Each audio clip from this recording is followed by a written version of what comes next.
Podcast Answer Man, episode number 82.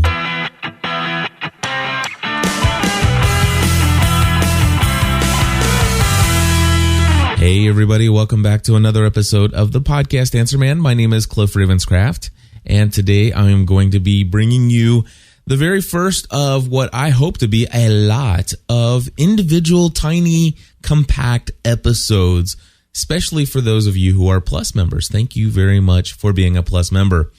So here's the deal. Today I'm going to be talking just about Libsyn, Libsyn.com. Now, I've been using Libsyn, which stands for Liberated Syndication, for a very long time. In fact, I think it goes all the way back to December of 2005. And let me explain to you what Libsyn is. Libsyn is a file host. You know how you can have a website and they'll, you basically, they give you a server with some space on it, maybe a gigabyte or a couple hundred megs of space, and you can put HTML files up there, and you're able to point your domain like gspn.tv or podcastanswerman.com and have people come and visit your site and all those things. Well, that's a regular web hosting account. And it's very possible for you to take your MP3 files that you record and you want to release into your podcast feed. It's very possible for you, just in the same way that you would upload an HTML file to host on that web server that you have out there in the internet. It's just as easy for you to upload an MP3 and have basically your website URL link directly to that MP3 file to put into your podcast feed. So, for example, you could have, just like if you went to gspn.tv, it pulls up that index file, and mine happens to be index.php. But if you was to go in and type in, and matter of fact, I think I even have one of these that you can even play with sometime.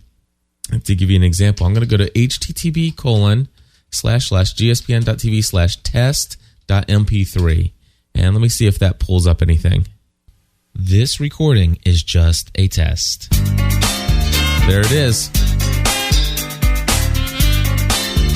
All right, so what you're hearing in the background, that is a test MP3, and that is hosted on my web server or my web host. And the thing is that if I was to release this out into a podcast feed, it would basically, people would be pulling that down from my web server. And it's not really a big deal because many of us usually have a very good amount of storage. So maybe you even have a gig or even 5 gigabytes of web storage to put those MP3s on your server. What you have to be careful, though, is not necessarily storage space on your web server, but your bandwidth restrictions or limits. Some folks have, it's getting better today with GoDaddy and Bluehost and all these other places out there. They're giving you, I don't know, they say 100 gigs of bandwidth or so. I have no idea what they are now. But the thing is not many of them ever give you what we call unlimited bandwidth. And the problem is that, now let me explain to you what bandwidth is. And for those of you who already know this, just bear with me. Bandwidth is, let's just say you have a 100 megabyte file. And if that file is taking up 100 megabytes on your space or on your web server, well, first of all, it took 100 megabytes worth of bandwidth to upload that to your site. And then if 5 people download that 100 megabyte file, you've now used 500 megabytes, actually a total of 600 megabytes of bandwidth.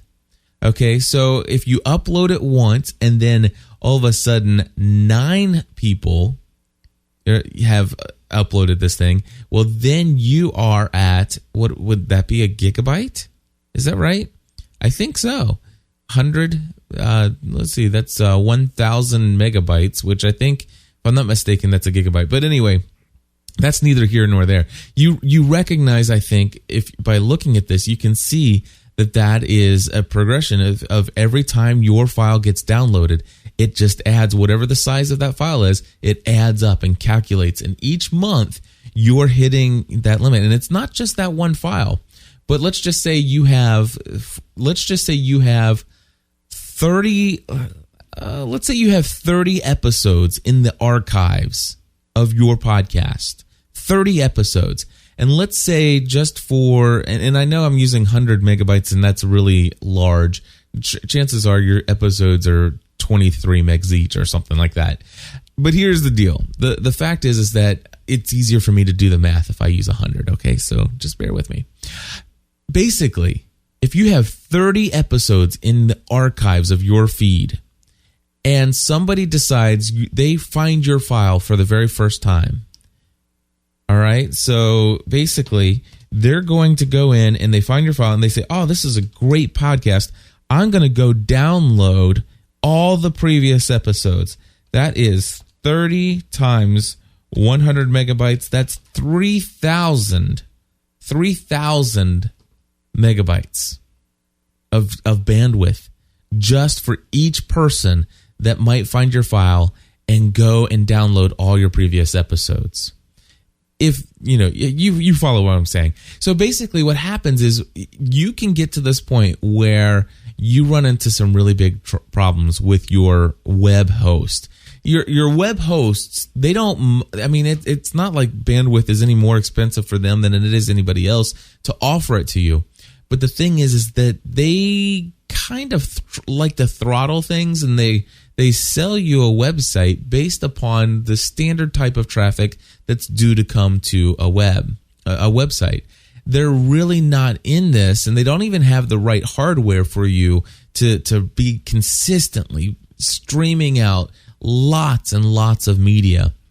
And well, not that they don't have the right equipment, it's just it's just not optimized for that. And that's not really what they're intending to do when they offer you, all this bandwidth, quote unquote, for, $4.99 per month. So what's a podcaster to do? We got a question in the forum over at gspn.tv/forum in the podcast Answer Man section. And this one says, hey, Cliff, I'm still catching up on all the podcast Answer Man episodes. I was thinking about moving my podcast over to a different web host, and I want to spend as little money as possible per month. However, I still want unlimited bandwidth and storage. Do you have an answer for this? Specifically, here's the deal. I use mypodcast.com, which is offering unlimited bandwidth and unlimited storage space. And the drawback to this, he says, is that mypodcast.com does not allow ID3 tagging on the MP3s. So therefore, there's no artwork or any episode descriptions. That's really weird. Do they strip the only thing I could think of there is that you might be encoding your ID3 tags and putting your metadata in the MP3 file. And when you upload that to them, it sounds to me as though they must be re-encoding your file at a lower bit rate and stripping away, of course, or not carrying over in the least your ID3 tags. I used to have this problem when I was first started out with TalkShoe a long time ago. They did the same exact thing. They would re-encode the file at a lower bit rate and also stripping the tags in the process. And that is not good. That is not good because it's not a big deal for those who are listening to your podcast on iTunes, because iTunes will automatically create some tags in the process. The only thing is that it's just kind of ugly on the front of an iPod or an iPhone with no album artwork. But it's even worse than that for people who don't have iPods. Those people who have those MP3 players that you can buy for $25, $40, or whatever, at Walmart on the little stand there, and the little plastic wrappers that you can't ever open. Anyway, those little players there, their accounts are amazing. In fact, I pay $50 a month for 1,500 megabytes, which is 1.5 gigs of storage per month. Now, did I say bandwidth? If I said bandwidth, I'm sorry. It's 1.5 megabytes of storage per month. So let me explain to you how this works. Libsyn is unlimited bandwidth. Okay? Here's the deal. If I put a 100 megabyte file on Libsyn, it's an 100 megabyte MP3 file. If it gets downloaded 5 times and only takes up 500 megabytes, no big deal. If it gets downloaded 50,000 times, it's still no big deal. It's unlimited bandwidth. Okay? Now, what I am paying $50 a month for 2 accounts with Libsyn.com, and I'm actually maxing them out. How do I max them out? Basically, what I do is I pay for storage space. And storage space means that for 30 days, your file sits on a high-speed media server that is very redundant. So let me suggest to you what happens here. I use FTP. They have a web-based client. You can just click to upload as well. But you upload your MP3 file to their server. It gets duplicated or distributed out to a number of other servers out there. And such a way that if one of those servers gets really hit by something, it kind of distributes the load so that it's always high speed, very quick to access, and usually a pretty decent speed download. So for 30 days, that file is going to maintain itself on this distributed high-speed network. And what happens is when you go in and you go to media.libsyn / my username, whatever the URL to my MP3 file once I upload it there, what it does is it says, okay, here, this person wants this MP3 file from this user's account. Let me go find it for them. And then it redirects dynamically to wherever it wants you to, wherever it suggests that you go get that file from. Now, after 30 days, it's not at the 1st of the month, it's not at the 5th of the month, but after 30 days after that individual file was uploaded, then it automatically moves to the archive servers. Now, the archive servers it's not distributed. I don't know if there's more than one archive server, but it's not distributed as much as the main server. The thought being that after 30 days, those files don't take as much, don't get as many hits, as something that's brand new and being released into the feed. So they put them on this archive server, which still, in my opinion, runs quite fast, very reliable. In fact, if you can go back to December 2005 in my archives over at gspn.tv, and you can download some of the first episodes of the Weekly Lost podcast, and they're still there, and they will download just fine. The thing is, though, is those are still unlimited bandwidth, and not only that, but those no longer account against my 1,500 megabytes per month storage quota on this one account. So let's just say if you had the account that is 600 megabytes, and you're putting out 5 100 megabyte files each month, then the 1,000 megabyte file size or restriction on their account is going to be perfect for you because you'll never run out of that storage space.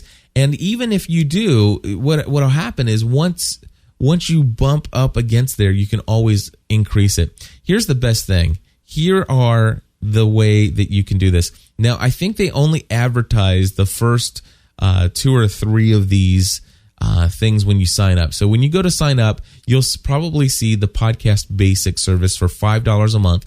Allows you 100 megabytes of storage per month. So if your average podcast episode is about 20 megabytes in size, and not only that, but you're only doing about 5 of those per month, then the 100 megabyte service for $5 a month is going to be perfect for you. That's going to take care of probably about 45% of all podcasters. And then the next one is $10 a month, and you get 250 megabytes. And for audio podcasters, that's going to take care of a good portion. I don't know very many podcasters who couldn't get by on the $20 a month plan, which is a half a gig, which is 525 megs per month. And this is storage. Again, all of these unlimited bandwidth. And then, of course, $30 a month, you can get 800 megabytes. And they don't advertise this, but once you're actually signed up, you can go to your account and change service all the way up to what's called the Podcast Enterprise, which is 1,500 megabytes per month for $50 a month. And I have 2 of those. And right now, my account that I'm looking at right now has 7 megabytes free. And so if I go over to my media files tab, what I'm going to do is I'm going to look here, and it shows me on the current media server, I see that the oldest one that I have on here is a 43.75 megabyte file for Heroes Podcast episode number 16, and it was uploaded on October 21st. So what this tells me is from October 21st all the way through November 4th, I've used up 1,500 megabytes of space. Now, what'll happen is on November 21st, 43.75 megabytes will be freed up. On October 22nd, there's a podcast episode that was 10 megabytes. So that'll, then, and of course, there was actually a total of about 60 megabytes for 3 different files that day. And so by October 23rd, I'll have about 100 megabytes freed up, and that'll slowly start falling off one day after the other. So what's great is it's only 30 days per file. So you don't have to wait until a certain day of the month. Now, if I sign out of this account, I'm going to sign into my other account here and log on, and it says that I have 99 megabytes free. So out of the 1,500. But if I go to my media files and I scroll down to the bottom of my current media, I see that October 6th is the oldest stuff. And so basically in 2 days, I'm going to free up another 150 megabytes here on did I say October? On November 6th. On November 7th, it looks like I'll free up another 160 megabytes on October 8th. And so basically what you see is what I've done is, and how I work things here is I produce a ton of podcasts. Yesterday I released 8 different podcasts in one single day. And so I produce a lot of podcasts. And what I do is I simply, I recognize that this is going 30 days in chronological order. And so I'll use one account. I just filled up yesterday the account that I was looking at before this one. And now I'm going back to my other account. It's like, okay, I've got 100 megabytes free today, but that's not a big deal because tomorrow the stuff that I did a month ago is going to be moved to the archive media servers. And so the current media server will continually be refreshing all the way up through, guess what? November 21st, which is then when stuff will start falling off that other account. To be honest with you, I'm at the point now where I probably could get a third account for $50 a month, just because I do hate that I'm running up against some limits on this stuff. But you know what? We're still in the infant stages of podcasting as a career, and I got to keep things tight here for a while. So this is just what I have to do at this time. But for you guys out there, I can almost guarantee you, I would say 40% of you will be served well by the $5 a month hosted account at Libsyn.com. I would say probably almost everybody else will be able to get by with the $10 or $20 a month hosting account with Libsyn. And the best thing about this, let me just tell you real quickly. I'm logged in to.